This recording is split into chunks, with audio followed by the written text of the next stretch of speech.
सुरेंद्र मुनि जी एस्ट्रोलॉजी में आप सभी का स्वागत है। मैं पंडित सूर्य प्रकाश शर्मा आप सभी को नमस्कार करता हूं। अभी पुरुषोत्तम मास का समय चल रहा है। इसमें भक्ति का बहुत अधिक महत्व है। इसलिए भागवत में शौनक आदि महात्माओं ने कुछ प्रश्न किए हैं जिसके उत्तर व्यास जी ने दिए हैं।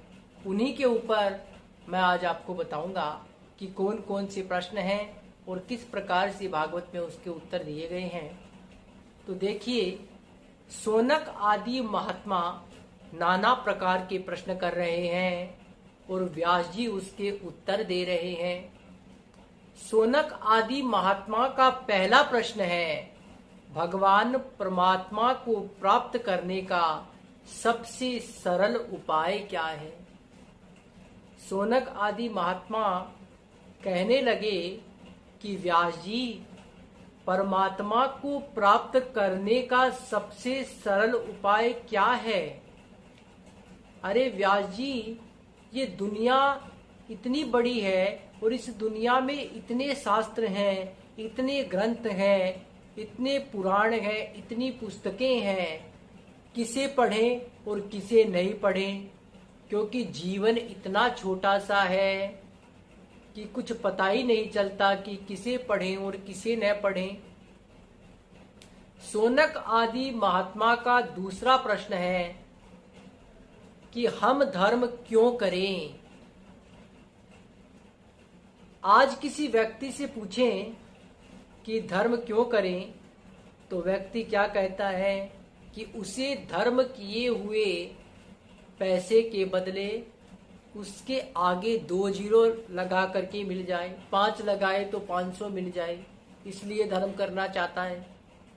आज के व्यक्ति का धर्म का इतना ही लक्ष्य रह गया है महाराज। शौनक आदि महात्मा का तीसरा प्रश्न है, भगवान अवतार क्यों लेते हैं, क्या कारण है कि भगवान अवतार लेते हैं। शौनक आदि महात्मा का चौथा प्रश्न है, भगवान के अवतार कितने हैं। और शौनक आदि महात्मा का पांचवा प्रश्न है, जीव के जीवन का लक्ष्य क्या है।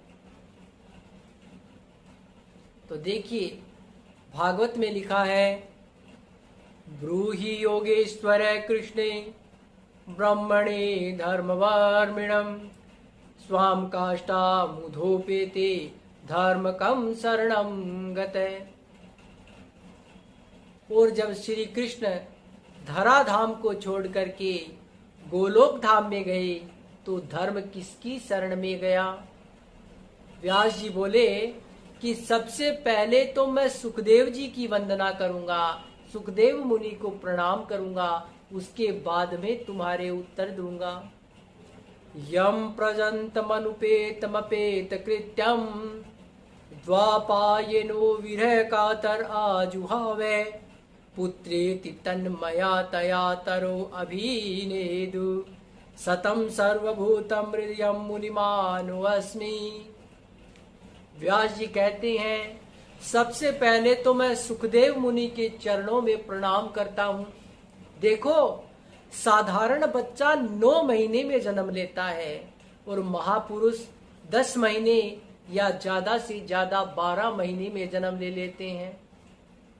लेकिन 1 वर्ष नहीं हुआ, 2 वर्ष नहीं, पूरे 12 वर्ष हो गए हैं और सुखदेव जी गर्भ से बाहर नहीं आ रहे हैं। पिता ने कहा, बेटा, इस गर्भ के नरक से तू बाहर क्यों नहीं आ रहा है, इस गर्भ से के नरक से तू बाहर आ जा।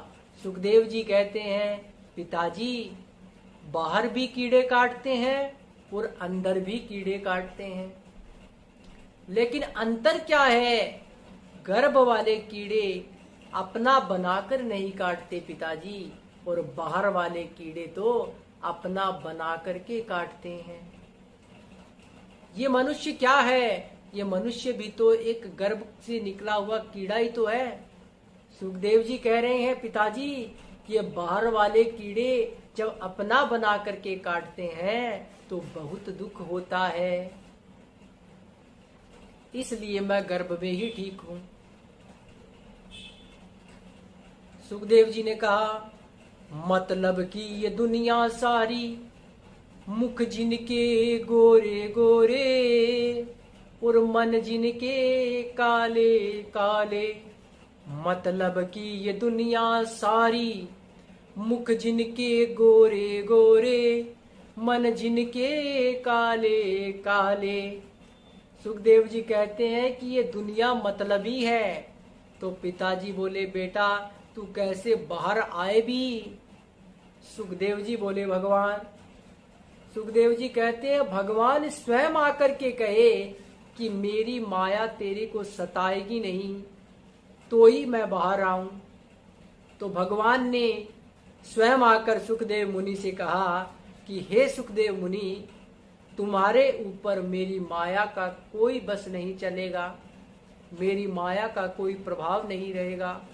अरे तुम्हारी कृपा से तो जीवों की माया दूर हो जाएगी, तब जाकर के सुखदेव मुनि गर्भ से बाहर आते हैं। बोलिए सुखदेव मुनि की जय हो। 12 वर्ष की अवस्था और अपने से तप करके उन्होंने 4 अवस्था और बढ़ा ली। 16 वर्ष की अवस्था सुखदेव मुनि की है। सुखदेव मुनि का नाल छेदन भी नहीं हुआ है और चल दिए महाराज जंगल की तरफ। द्वैपायनो विराकातर जुघावे, पुत्रेति तन्मया तया तरो अभिनेदु। व्यास जी पुत्र पुत्र करते हुए दौड़े। पुत्र ने ध्यान ही नहीं दिया, विरह के मारे पुत्र पुत्र करते हुए दौड़ रहे हैं और सामने खड़े हुए वृक्ष पर नजर पड़ी। वृक्ष मानो उनसे कह रहा है कि हे महान व्यास जी, हमने ना जाने कितने पुत्र खो दिए, लेकिन कभी हम उनके पीछे नहीं दौड़े। तब जाकर के सुखदेव मुनि को ध्यान आया, उनको ज्ञान हुआ और वो वापस आकर लौटे। व्यास जी वापस लौटते हैं। ऐसे सुखदेव मुनि को हम बारंबार प्रणाम करते हैं। पेड़ों ने मानो व्यास जी से कहा कि आप ही पुत्र, आपका ही नहीं जा रहा है, हमारे पुत्र तो बहुत बार गए हैं। तब जाकर के व्यास जी वापस लौटते हैं। इसी के ऊपर गुरुदेव सांवरिया मेरे, मेरा कोई न सहारा बिन तेरे। गुरुदेव सांवरिया मेरे, सुखदेव जन्म घर तेरे। गुरुदेव सांवरिया मेरे। सुखदेव मुनि का बहुत सुंदर जन्म भागवत में होता है। फिर व्यास जी ने शौनक आदि के प्रश्नों के उत्तर दिए। शौनक आदि का प्रथम प्रश्न है कि परमात्मा को प्राप्त करने का सबसे सरल उपाय क्या है। स विपुंसा परो धर्मो यतो भक्ति रघोक्षजे, अहेतु के प्रतिहता यह आत्मा संप्रसिद्धति। व्यास जी बोले, देखो ज्ञान का मार्ग बड़ा कठिन है, वैरागी होना भी बड़ा कठिन है, और भक्ति परमात्मा को प्राप्त करने का सबसे सरल उपाय है। इसी को तुलसी बाबा ने रामायण में कहा, कर सिह कर्म करहूं विधि राखा, मन राखे हूँ जहाँ कृपा निधाना। कर सिह कर्म करहूं विधि राखा, मन राखे हूँ जहाँ कृपा निधाना। भक्ति का मार्ग सबसे सरल बताया। क्यों? क्योंकि भक्त का अपना कुछ नहीं होता। भक्त कहता है, मेरी बाह पकड़ लो गिरधारी, नहीं तो डूब जाएंगे। हमारा कुछ न बिगड़ेगा, हमारा कुछ न बिगड़ेगा, वो तेरी लाज जाएगी, वो तेरी लाज जाएगी। भक्त कहता है कि मेरा कुछ नहीं बिगड़ेगा, तू जो बिगड़ेगा तुम्हारा ही बिगड़ेगा। देखो, बेटा यदि गलती करेगा, बेटी यदि गलती करती है तो बदनामी किसकी होती है? माता पिता की बदनामी होती है। भक्त कहता है कि मेरा तो कुछ नहीं है, मैं तो भगवान की संतान हूँ, मैं दुखी होऊंगा तो भगवान दुखी होंगे। क्यों? बेटा हूँ अगर दुख में, बेटा हूँ अगर दुख में, तो पिता सो नहीं सकता, मैं हार जाऊंगा ये कभी हो नहीं सकता। मेरी हार तुझको स्वीकार नहीं होगी, बेटा हूँ अगर दुख में तो पिता सो नहीं सकता, मैं हार जाऊंगा ये कभी हो नहीं सकता। एक बार क्या हुआ, ज्ञानी और भक्त में खटपट हो गई। खटपट भी कैसी, बहुत मीठी खटपट हो गई। ज्ञानी बोला मुझे भगवान ज्यादा मानते हैं क्योंकि मेरे पास बहुत ज्ञान है। भक्त बोला मेरे पास ज्यादा भक्ति है, मुझे भगवान ज्यादा मानते हैं। दोनों पहुंच गए भगवान के पास। वो जाकर भगवान से बोले प्रभु आपको ज्यादा प्रिय कौन है? अब यहाँ पर भगवान फंस गए। अब महाराज भगवान किसको प्रिय बताएं? भक्त को प्रिय बताएं तो ज्ञानी नाराज, और ज्ञानी को प्रिय बताएं तो भक्त नाराज। भगवान ने कहा देखो ज्ञानी, ये जो भक्त है ना, ये मेरा छोटा बेटा है। मैं ये नहीं बताऊंगा कि मुझे प्रिय कौन है। भगवान बोले ये जो भक्त है ना, यानी देख ये मेरी आत्मा है। तो भक्त जब ज्ञानी को भगवान ने आत्मा बताया कि कहा कि देख भक्त ये ज्ञानी मेरी आत्मा है, तो भक्त उदास हो गया। ये आत्मा बता दिया तो इससे बढ़कर क्या बताएंगे। इतने में भगवान बोले कि ये ज्ञानी मेरी आत्मा है पर भक्त मेरा परमात्मा है, और आत्मा परमात्मा से अलग नहीं हुआ करती। देखो जो पुण्य एक तपस्वी को उल्टा लटक करके मिलता है, वही पुण्य एक गृहस्थी को काम करते करते भगवान का नाम लेने से मिल जाता है। गृहस्थ के लिए भगवान ने इतनी छूट दी, लेकिन आप और हम हैं जो समझते ही नहीं हैं।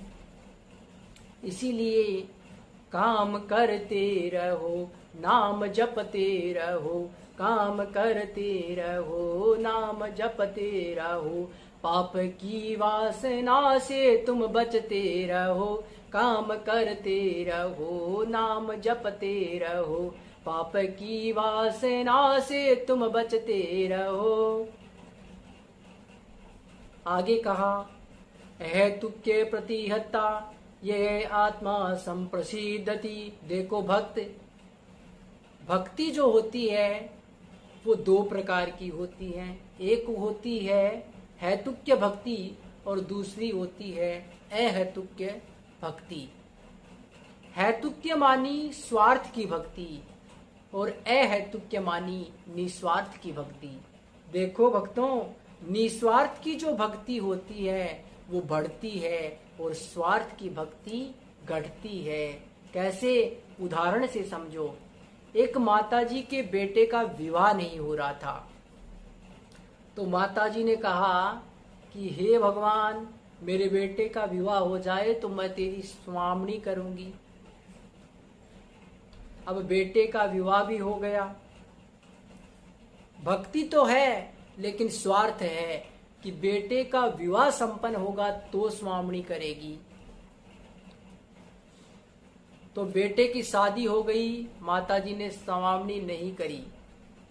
अब रात को बालाजी महाराज स्वप्न में आकर के बोले, माताजी तूने मेरी स्वामनी बोली थी, आजकल तो जो 2 रोटी का भोग लगाती थी वो भी नहीं लगाती, वो भी बंद कर दिया। माता जी क्या कह रही हैं कि बाबा क्या करें, बहू के ला के दी थे, कोई कड़कशिया ला के दी है, क्या कि स्वामनी करूं। तो यहाँ पर आप देखिए 2 रोटी का भोग लगाती थी, वो बंद हो गया।